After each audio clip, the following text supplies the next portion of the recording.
Ladies and gentlemen, the biblical story of Joseph before the Pharaoh of Egypt, under divine grace, also came to the rescue of the surrounding nations. If I'm to succeed to this immense high office as a surrogate Prime Minister, I must replicate this in modern terms. That simply means offering a political package which will also overcome the 5 challenges which face Britain of Brexit, the coronavirus, the war in Ukraine, the cost of living, and now climate change.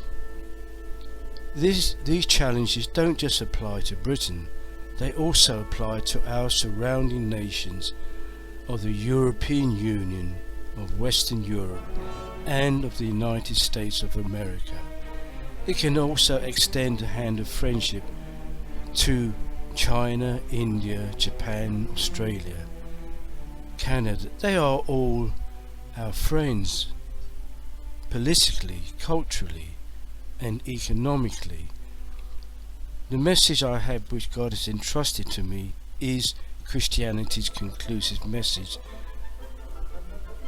endorsed in the graphic of the draw. Now, I've also written 2 anthems to symbolise how the European Union can participate in a future political alliance to inspire the United Nations chiefly to become a nation-building corporation. So I'll just sing you a few verses of a new Eurovia anthem sung to Beethoven's great symphony, Ode to Joy. Since the founding of our nations, wrought in spite of Eden's fame, bravely wrestled through the ages, gave to us our fatherlands. Formed of clay arose a presence, manifesting works of gold. Mighty measures of these mercies mankind needs to all unfold. White the peoples of this planet dwell in ransom to their fears. Days of toil and endless burdens, troubled years have only known. Surely we who own such bounty, given from a love divine, rend this veil, imposes parting, light to reign over darkened years. I'd just like to explain what these 4 verses mean. I'm sure you can read them, but I want to endorse this as endorsing Christianity's conclusive message. Nation is what the original intent in the Eden of Genesis alludes to, which is hid in the graphic of the draw. It is inspired of this biblical context of the allegorical Eden of Genesis. So Christianity takes from Genesis the story of Adam's disobedience. I take from the same passage, but whereas disobedience alludes to original sin, original intent alludes to what God has downloaded across history, which created this group of nations called Western civilization. That is what these verses are about. Works of gold in art and science in the 2nd verse is those wonderful images, Vermeer's paintings, Shakespeare's literature, and Bach's musical composition. These are art and science. It is these things which has delivered humanity from our evolutionary nature, which is what Christ actually died for, ladies and gentlemen. Christ didn't die for original sin, he died for our original evolutionary nature as prescribed by Charles Darwin. It is a much more profound sense of deliverance, because the church is now going to say, under my future leadership as the future Pope, people born for example of both sexes, that is not to be condemned like in the previous era.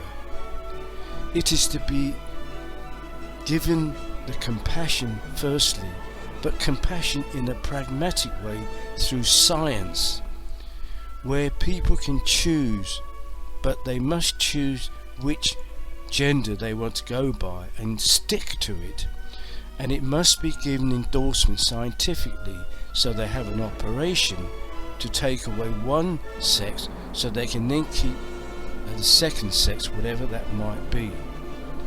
That is to be endorsed constitutionally, lawfully, and they stick to it, not just because of their own choice, but it must be endorsed by science, by law. The third and fourth verses allude specifically to the nations of colour. Why the peoples of this planet dwell in ransom to their fears, days of toil and endless burden, troubled years have only known. A perfect description of the people of colour during the 17th century, and even so now, when we get images of very poor people in terrible clothing under terrible conditions. It is for that purpose, for that condition, that God first sent Christ to say that Christ died for that state of being, that terrible state. But it is going to be reinforced by art and science to make it pragmatic. The original intent is hid in these verses. So I won't.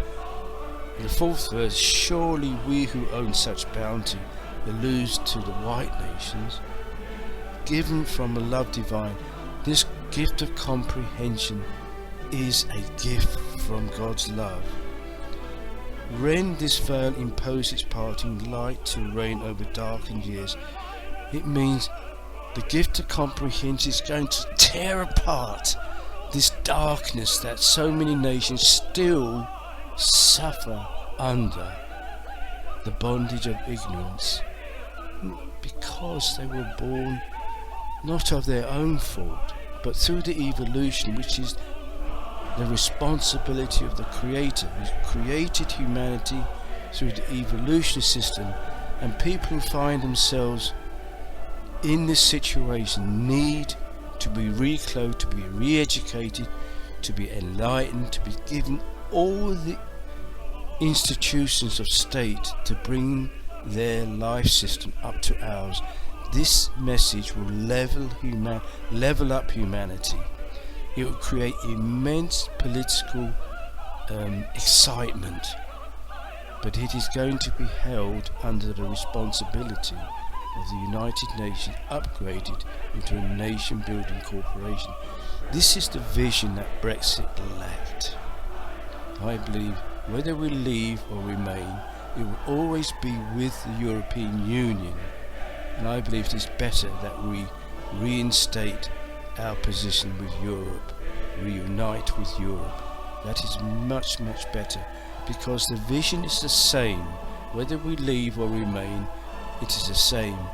And I think in this time it is better to quickly to re-engage, reapply, because that will overcome the cost of living and place an immense effort to deal with the war in Ukraine. I can explain that later. Thank you, ladies and gentlemen.